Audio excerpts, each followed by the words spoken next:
성경 전체를 읽어보면 큰 그 기둥이 7가지가 있다고 말씀을 드렸습니다. 그 기둥의 첫 번째가 창조의 사건입니다.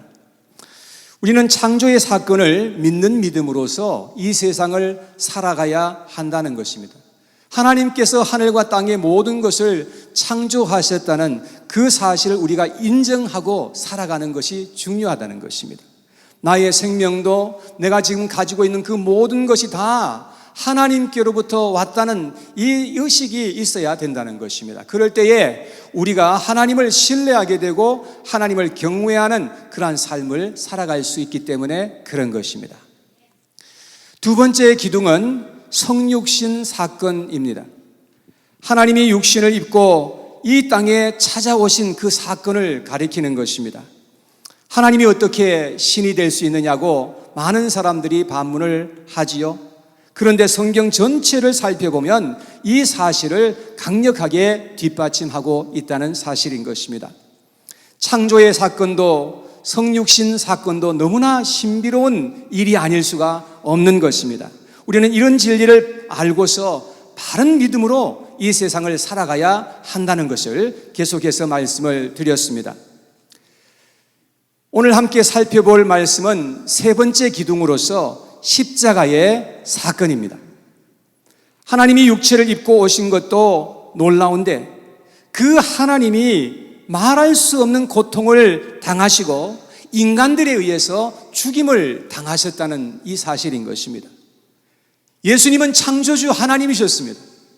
그런데 예수님은 피조물인 인간들에 의해서 죽임을 당하는 그러한 삶을 사셨던 것입니다. 세상에 어떻게 이런 일이 일어날 수가 있겠느냐 하는 것입니다. 이방 종교에는 사람을 신에게 제물로 바쳤던 그러한 의식들이 많이 있었습니다. 성경이 쓰여질 당시만 해도 이런 그 의식들이 널리 퍼져 있었던 그런 종교 의식이었는데요. 근데 얼마 전에 한국에서도 이 발굴을 계속해서 하고 있지 않습니까? 그런데 한국에서도 사람을 제물로 이렇게 바쳐가지고 드렸던 그러한 사실들이 고고학적으로 발견이 되어서 그래서 발표했던 적이 있었습니다. 여러분, 세상에는 사람이 신을 위해서 희생이 되는 것입니다. 신이 사람들을 위해서 희생되었다는 그러한 이야기는 아예 찾아볼 수가 없습니다. 그런데 육체를 입고 이 세상에 찾아오신 예수 그리스도께서 자신의 몸을 우리를 위하여서 들이셨다고 그렇게 성경은 말씀하고 있는 것입니다. 얼마나 놀라운 일이겠습니까? 오늘은 여기에 대해서 함께 살펴보면서 은혜 받는 시간 되기를 간절히 원합니다. 첫째, 예수님이 죽으신 것은 하나님 아버지의 뜻이었습니다. 예수님은 능력이 부족해서도 아니고 자기가 무슨 죄를 범해서 십자가에 못 박힌 것이 아닙니다. 전적으로 우리 인간들을 위해서 행하신 크고도 놀랍고 아름다운 일이었다는 것입니다. 여러분, 어떻게 우리를 만드신 그 신이 우리를 위해서 죽을 수 있다는 말입니까? 이거는 말도 안 되는 얘기예요. 그런데 예수님은 우리를 위해서 이 세상에 오셨고 우리를 위해서 자기의 몸을 내어주셨다고 오늘 성경에 보니까 기록되어 있습니다. 오늘 본문 말씀에 보면 기록하기를 그리스도께서 하나님 곧 우리 아버지의 뜻을 따라 라고 이렇게 말씀하고 있습니다. 예수님이 십자가에서 그렇게 고통당하시며 피 흘리며 죽으시는 것이 그것이 하나님 아버지의 뜻이었다 하는 것입니다. 구약 성경을 읽어보면요, 계속해서 반복하여서 하나님께서 우리에게 약속하셨던 말씀이 나옵니다. 그 말씀은 바로 하나님이 우리를 위해서 구속자를 보내시겠다는 그런 약속의 말씀이었습니다. 그런데 그 구속자가 이 세상에 오게 되면 그는 큰 고난을 당하게 될 것이고 죽게 될 것이다 라고 그렇게 이미 성경은 말씀하고 있는 것입니다. 이사야서 53장에는 이런 사실이 너무나 자세하게 기록되어 있는데요, 거기에 보면 10절에 이렇게 기록하고 있습니다. 10절 말씀에 여호와께서 그에게 상함을 받게 하시기를 원하사 질고를 당하게 하셨은즉 그의 영혼을 속건 제물로 드리기에 이르면 그가 씨를 보게 되며 그의 날은 길 것이요 또 그의 손으로 여호와께서 기뻐하시는 뜻을 성취하리로다. 자, 여기에 보면 하나님은 그 구속자가 상함을 받게 하시기를 원하셨다. 그렇게 말씀을 하고 있고, 그 구속자가 오게 되면 그의 손으로 여호와께서 기뻐하시는 뜻을 성취할 것이다 라고 이렇게 말씀하고 있습니다. 예수님이 이 땅에 오셔서 행하신 일은 하나님의 그 뜻을 온전히 이루고 성취하는 일이었던 것임을 우리가 보게 되는 것입니다. 요한복음 4장 34절에 예수님께서 이렇게 말씀하셨습니다. 같이 한번 읽어봐요. 시작. 예수께서 이르시되 나의 양식은 나의 보내신 이의 뜻을 행하며 그의 일을 온전히 이루는 이것이니라. 예수님의 목표는 그를 보내신 하나님 아버지의 뜻을 따라서 십자가를 지는 것이었습니다. 그래서 예수님은 제자들에게 자신은 예루살렘에 올라가서 이제 고난을 당하게 되고 죽게 될 것이고, 그리고 죽은 자들 가운데서 3일 만에 부활하실 것을 미리 말씀해 주셨던 것입니다. 그런데 제자들은 죽는다는 말만 생각했지 부활에 대해서는 전혀 귀를 기울이지 않았던 것입니다. 그래서 그들은 근심하고 좌절할 수밖에 없었던 것이죠. 예수님의 제자였던 베드로는 예수님에게 그냥 항의를 하듯이 막 그냥 예수님 어떻게 죽을 수가 있겠느냐고 그러면서 가로막았다가 아주 그냥 크게 예수님에게 호되게 그렇게 꾸중을 받았던 것을 우리가 볼 수 있습니다. 예수님이 죽는 것은 하나님께서 기뻐하시는 뜻이었다는 겁니다. 예수님의 목표는 죄인들의 모든 죄악과 허물을 자신이 홀로 대신 짊어지시고 십자가에서 심판받으시는 것이 예수님이 원하시는 뜻이었습니다. 그러나 죽음 앞에서 예수님은 크게 괴로워하셨던 것을 또 볼 수가 있습니다. 그래서 예수님은 말씀하시기를 내 마음이 매우 고민하여 죽게 되었도다 라고 말씀하십니다. 그리고 예수님이 마지막까지 피땀 흘리시면서 간절하게 기도하셨습니다. 그러면서 예수님께서 기도하시기를 내 아버지여 나의 원대로 마시옵고 아버지께서 원하시는 뜻대로 하옵소서라고 그렇게 말씀하셨던 것입니다. 예수님은 그를 보내신 하나님 아버지에게 어떻게 하든지 복종하여 그렇게 십자가에서 죽기 원하셨던 것입니다. 빌립보서 2장 8절에 보니까 이런 말씀이 기록되어 있습니다. 사람의 모양으로 나타나사 자기를 낮추시고 죽기까지 복종하셨으니 곧 십자가에 죽으심이라. 예수님은 십자가에서 죽기까지 하나님 아버지께 복종하셨던 것을 볼 수 있습니다. 그래서 우리에게 구원의 문을 활짝 열어놓으신 줄로 믿으시기를 바랍니다. 그래서 예수님이 십자가에서 죽으심과 동시에 예루살렘에 큰 지진이 일어났습니다. 그리고 성소에 있는 그 성소와 지성소를 가로막고 있던 큰 그 휘장이 있었는데 그 휘장이 위에서부터 아래로 쫙 찢어져 버렸습니다. 그래서 히브리서 10장 19절에서 20절에 보면 이런 말씀이 기록되어 있습니다. 제가 읽어드리겠습니다. 히브리서 10장 19절과 20절에 보니까 그러므로 형제들아 우리가 예수의 피를 힘입어 성소에 들어갈 담력을 얻었나니 그 길은 우리를 위하여 휘장 가운데로 열어놓으신 새로운 살 길이요 휘장은 곧 그의 육체니라. 자, 예수님이 십자가에서 죽으심으로 말미암아 우리에게 살 길을 열어놓으셨다고 이렇게 말씀을 하고 있는 것입니다. 사랑하는 여러분, 하나님이 그렇게 예수님이 죽으시는 것을 그렇게 기뻐하셨던 이유가 바로 여기에 있었던 것입니다. 예수님께서는 바로 여러분과 저를 살려주시고 우리로 하여금 살 길을 들어가서 살 수 있도록 그렇게 우리에게 은혜를 베풀어 주신 것이었습니다. 아멘. 자, 두 번째, 예수님이 죽으신 것은 우리를 위해서 죽으셨는데 우리의 죄를 대속하시기 위해서 죽으셨다고 그렇게 말씀하고 있습니다.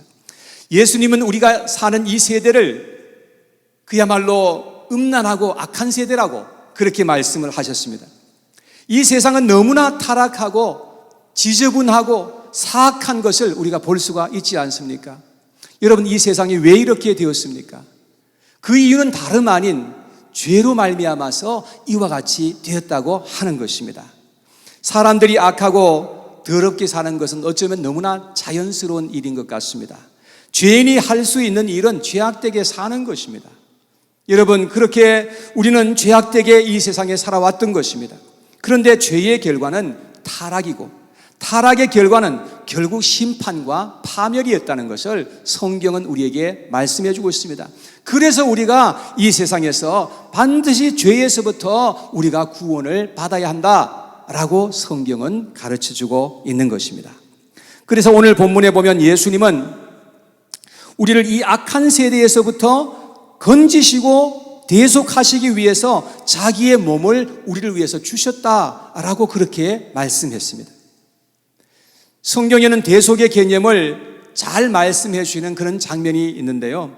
하나님께서 호세아 선지자에게 말씀하시기를 고멜이란 여자를 찾아가서 그 여자를 데리고 와서 자녀를 낳고서 같이 살라고 그렇게 말씀을 하십니다. 옛날에는 선지자나 제사장들은요, 이 처녀와 결혼을 하도록 그렇게 성경에 보니까 그렇게 기록되어 있습니다. 근데 고멜은 자신의 몸을 아무렇게나 그냥 돌리는 그러한 여성이었어요. 그래서 이 남자 저 남자와 같이 살고 성적으로 아주 음란하게 살았던 그러한 여성이었습니다. 그래서 호세아는 그런 여성과 결혼을 할 수가 없었던 것입니다. 근데 하나님께서 말씀하시기를 고멜을 이제 데리고 와 살되 그 고멜을 위해서 대가를 지불하고 그를 데리고 와서 그와 함께 아내로 맞이하고 살라고 그렇게 말씀을 합니다.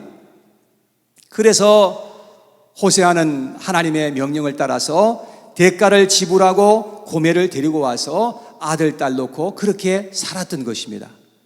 여러분, 이것이 바로 성경이 말하는 대속의 개념입니다.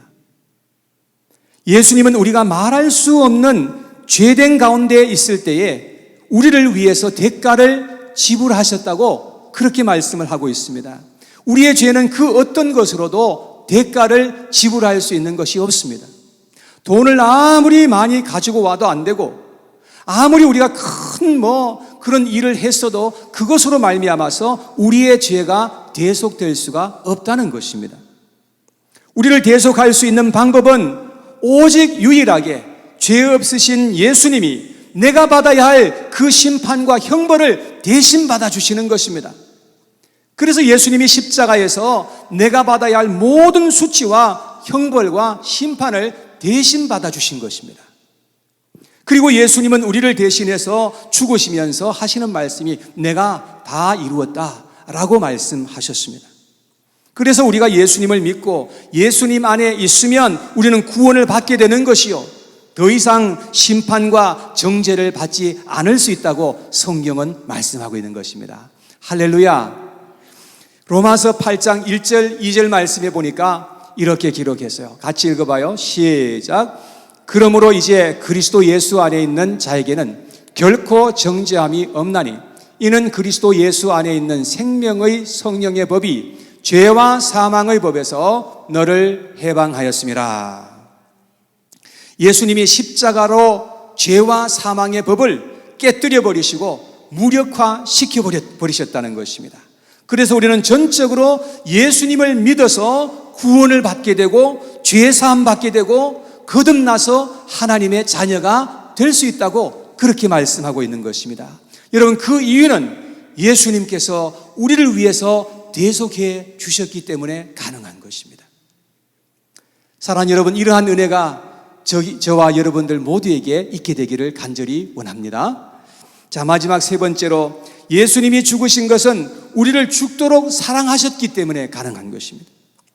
성경에 보니까 하나님은 사랑이시라 그렇게 말씀을 했습니다. 하나님이 육체를 입고 우리를 찾아오신 것도 사랑 때문이요, 우리를 위해서 대신해서 죽으신 것도 사랑 때문에 그렇게 하셨던 것입니다. 하나님은 우리를 위해서 자신을 내주실 만큼 그렇게 우리를 사랑해 주신 것을 여러분 믿으시기를 바랍니다. 요한복음 3장 16절에 보니까 이렇게 기록합니다. 하나님이 세상을 이처럼 사랑하사 독생자를 주셨으니 이는 그를 믿는 자마다 멸망하지 않고 영생을 얻게 하려 하심이라. 하나님께서 세상을 이처럼 사랑하셨다. 그래서 우리를 위해서 독생자를 주셨다고 그렇게 말씀을 하고 있습니다. 이처럼 우리를 사랑하셨다는 그 표현은 그 사랑을 다 표현할 수 없을 때 사용하는 그런 말 아닙니까? 예를 들어서 엄마가 아들에게 묻습니다. 얘야, 너는 엄마를 얼마만큼 사랑하니? 그러면은 아들이 양손을 펼치면서 이만큼요, 그렇게 말을 합니다. 이만큼이 얼마만큼입니까? 다 표현할 수 없을 때 사용하는 그런 표현이 아니겠습니까? 하나님께서 우리를 사랑하실 때에 얼마만큼 사랑하셨는지, 우리가 죄 가운데 있을 때에 우리에게 상상할 수 없고 표현할 수도 없는 큰 사랑을 우리에게 베풀어 주셨다는 사실인 것입니다. 어떤 주인이 참으로 신뢰하는 조라고 하는 신앙심 깊은 그런 노예가 있었다고 합니다. 한 번은 노예 시장을 갔는데 거기에서 한 사람을 지목했습니다.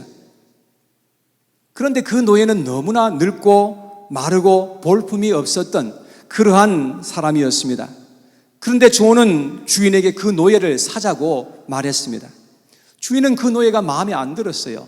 그래서 반대를 했습니다. 그런데 조는 그날따라 주인을 막 설득을 해가지고 그 노예를 사서 집으로 데리고 옵니다. 그리고 극진히 그 노예를 돌보아 주었습니다. 그런데 주인이 눈치를 채고 조에게 물었습니다. 조, 내가 보니까 너는 그 늙은 노예를 돌보아 주고 특별하게 대하던데 그 노예는 도대체 누구냐? 하고 물었습니다. 그때 조는 말하기를 그는 나의 원수입니다. 오래전에 그는 나의 부모님들을 죽이고 그리고 나를 이곳에 노예로 팔아넘긴 바로 그 사람입니다. 그런데 제가 그에게 원수를 갚을 수 있는 길은 이 길밖에 없습니다. 라고 말했다는 것입니다. 참으로 놀라운 이야기가 아닙니까? 가끔은 이렇게 원수를 위해서 놀라운 사랑을 행하는 그러한 이야기를 듣기도 합니다. 이런 사람들의 이야기를 들으면 감동이 되고 마음이 훈훈해지는 것을 우리가 느낍니다. 여러분, 그런데 예수님은 원수를 사랑하시되 원수들을 살리시기 위해서 자신의 몸을 십자가 위에 내어주셨다는 사실인 것입니다. 그래서 로마서 5장 10절에 이렇게 말씀을 합니다. 곧 우리가 원수되었을 때에, 하나님과 우리는 원수되었었던 것입니다. 그의 아들의 죽으심으로 말미암아 하나님과 화목하게 되었은즉 화목하게 된 자로서는 더욱 그의 살아나심으로 말미암아 구원을 받을 것이니라. 자, 우리는 죄로 말미암아서 하나님과 원수가 되었습니다. 그래서 우리는 마땅히 저주를 받고 망해야 했던 것입니다. 그리고 우리는 영원한 지옥에 떨어져서 형벌을 받아야 했던 것입니다. 우리에겐 정말로 아무런 소망이 없는 그러한 인생이 되어버렸던 것이었습니다.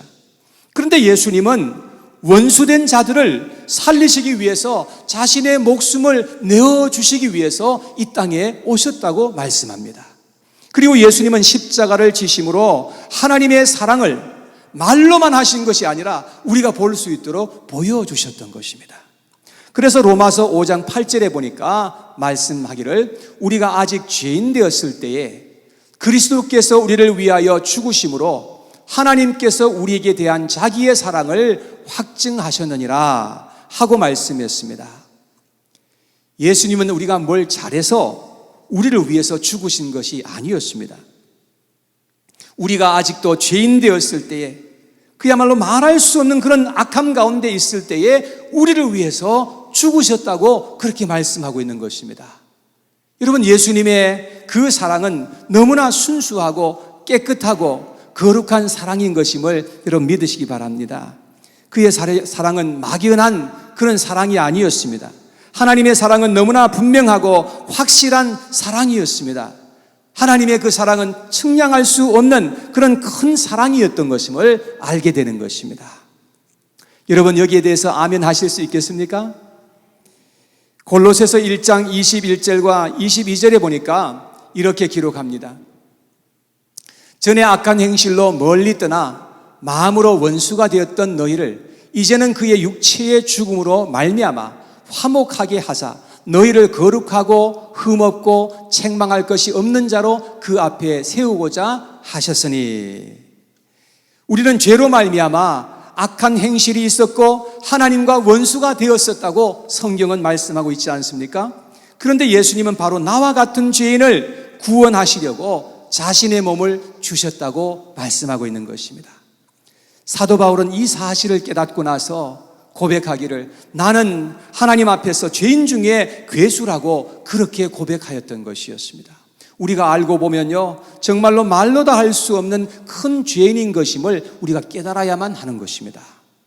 존 뉴턴이라는 사람이 있었는데요, 이 사람은 노예를 잡아서 팔아먹던 아주 포악한 그런 사람이었습니다.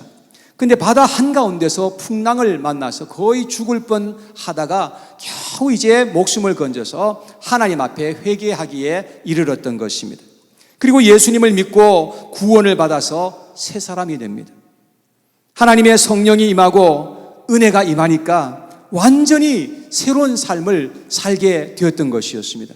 그가 생각해 보니까 하나님이 어떻게 자기와 같은 흉악한 자를 구원해 주시는 것인지 그냥 놀랍기만 했던 것입니다. 그래서 그는 성령의 감동에 의해서 시를 썼습니다. 그 시에다가 곡을 붙인 그 찬송이 세계적으로 유명한 나 같은 죄인 살리신 주 은혜 놀라와 라는 그 찬양입니다. 나 같은 죄인 살리시 주 은혜 놀라와 잃었던 생명 찾았고 광명을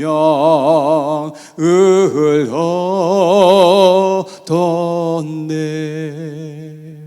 아멘. 여러분 어떻게 저 혼자 찬양하도록 그냥 내버려 두십니까? 어떻게 나와 같은 죄인을 위해서 하나님이 대신 죽을 수 있다는 말입니까? 이것은 참으로 놀라운 기적이며 은혜가 아닐 수가 없는 것이지요. 그래서 성경에 보니까 은혜 위에 은혜로라 하는 말이 기록되어 있습니다. 이것은 도저히 이해가 되지 않는 말인 것입니다. 그런데 하나님이 이런 놀라운 일을 우리에게 행하여 주셨으니 이제는 우리가 사랑의 빚진 자가 된 것입니다. 여러분, 우리는 예수님이 나를 위해서 십자가를 지시고 나를 대신하여 죽으신 것을 우리의 마음에 믿을 수 있어야 하는 것입니다. 그런 믿음으로 살아가는 것을 십자가의 신앙이라고 그렇게 말하는 것입니다. 예수님이 십자가에서 죽으신 사건이 그 사건만으로 끝나서는 안 되는 것입니다. 그 사건이 바로 나를 위한 사건이었음을 알고 이제 내 마음에 그 사건을 받아들여야 하는 것입니다. 그럴 때 그 십자가의 사건은 나에게 신앙으로, 축복으로 다가오게 된다는 사실인 것입니다. 그럴 때 우리는 십자가를 통과하게 되고 우리는 새로운 인생을 살아갈 수가 있게 되는 것입니다. 사랑하는 여러분, 우리는 반드시 십자가를 통과해야만 하는 것입니다. 십자가의 사건이 2000년 전에 일어났던 그 사건일 뿐만 아니라 오늘을 사는 나에게 일어나는 사건이 되어야 한다는 것입니다. 그럴 때 놀라운 하늘의 은총이 우리 가운데, 우리 마음속에, 우리 인생에 함께하는 그런 은혜가 임하게 되는 것입니다. 사랑하는 여러분, 이러한 놀라운 은혜가 여기 계신 모두에게 함께하게 되기를 간절히 축원합니다.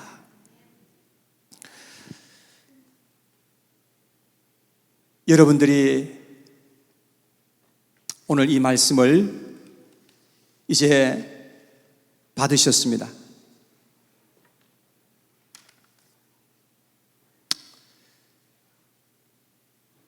예수님은 저와 여러분들을 위해서 이 세상에 오셨다고 그렇게 말씀을 합니다. 그리고 여러분과 저를 살리시기 위해서 예수님은 십자가에서 그렇게 죽으셨다고 말씀하고 있습니다. 이 사실을 우리가 마음에 받아들이든 받아들이지 않든 이것은 그냥 사실입니다. 그러나 하나님께서는 이 놀라운 진리를 우리 마음속에 받아들이고 믿게 되기를 원하는 것입니다. 그래서 우리가 하나님과 하나 되는 그런 은혜 속에서 이 세상을 살아가게 되기를 원하시는 것입니다. 하나님께서 이 땅에 오셔서 어떠한 일을 행하셨는지 그러한 일들을